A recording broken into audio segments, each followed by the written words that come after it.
বিশ্বের বৃহত্তম দুই গণতান্ত্রিক দেশের অন্দরে কি তবে বড় কোনো ফাটল ধরতে শুরু করেছে?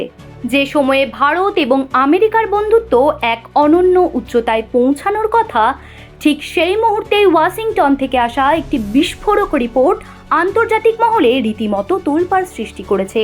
পর্দার আড়ালে চলা দীর্ঘদিনের অস্বস্তি কি এবার প্রকাশ্য সংঘাতে রূপ নিতে যাচ্ছে? এই প্রশ্নই এখন ঘুরপাক খাচ্ছে দিল্লির সাউথ ব্লকের অলিন্দে।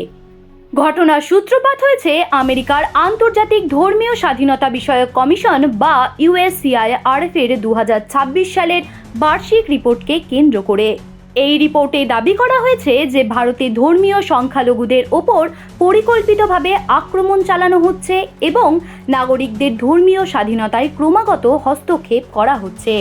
অত্যন্ত নজিরবিহীনভাবে এই মার্কিন কমিশন ভারতের কেন্দ্রীয় গোয়েন্দা সংস্থা রিসার্চ অ্যান্ড অ্যানালিসিস উইং বা এবং রাষ্ট্রীয় স্বয়ংসেবক সংঘ তথা আরএসএস এর ওপর সরাসরি নিষেধাজ্ঞা জারির সুপারিশ করেছে।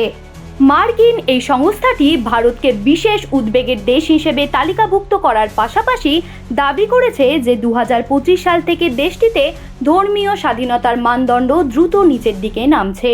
শুধু নিষেধাজ্ঞার সুপারিশ করেই তারা থেমে থাকেনি, বরং গোয়েন্দা সংস্থা এবং আরএসএস এর সম্পদ বাজেয়াপ্ত করার মতো কঠোর পদক্ষেপ নেওয়ার প্রস্তাব দিয়েছে তারা।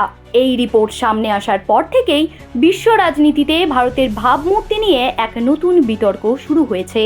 তবে মার্কিন এই পদক্ষেপের বিরুদ্ধে বিন্দুমাত্র নমনীয় না হয়ে অত্যন্ত কঠোর ভাষায় পাল্টা জবাব দিয়েছে নয়াদিল্লি।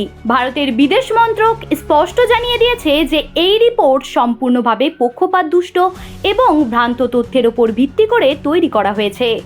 বিদেশ মন্ত্রকের মুখপাত্র রণধীর জয়সওয়াল এক বিবৃতিতে বলেছেন যে এই কমিশন বছরের পর বছর ধরে প্রকৃত সত্যকে আড়াল করে নির্দিষ্ট মতাদর্শের ভিত্তিতে ভারতের একটি বিকৃত ছবি বিশ্বের দরবারে তুলে ধরার অপচেষ্টা চালিয়ে যাচ্ছে। পাল্টা চ্যালেঞ্জ ছুড়ে দিয়ে ভারত সরকার বলেছে যে অন্য দেশের সমালোচনা করার আগে মার্কিন কমিশনের উচিত নিজেদের দেশের পরিস্থিতির দিকে নজর দেওয়া।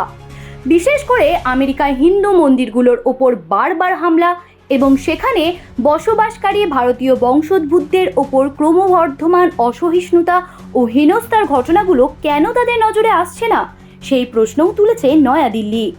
ভারত স্পষ্টভাবে বুঝিয়ে দিয়েছে যে বাইরের কোনো শক্তির অহেতুক হস্তক্ষেপ তারা মেনে নেবে না।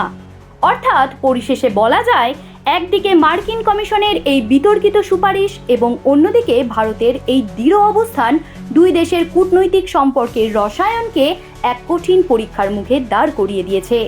ওয়াশিংটন কি শেষ পর্যন্ত তাদের এই কমিশনের সুপারিশ মেনে কোনো কঠোর পদক্ষেপ নেবে, নাকি ভারতের এই কড়া জবাবের পর দুই দেশের সম্পর্ক আবারও স্থিতিশীল হবে, তা দেখার জন্য এখন অধীর আগ্রহে অপেক্ষা করছে গোটা দেশ। জ্যোতি সরকারের report, headlines, Kolkata. Ma, there's this new Bengali matrimonial website, BearBandhan.in. It's safe, verified, and just for us. Really? देर न करें, आज ही रजिस्टर करें।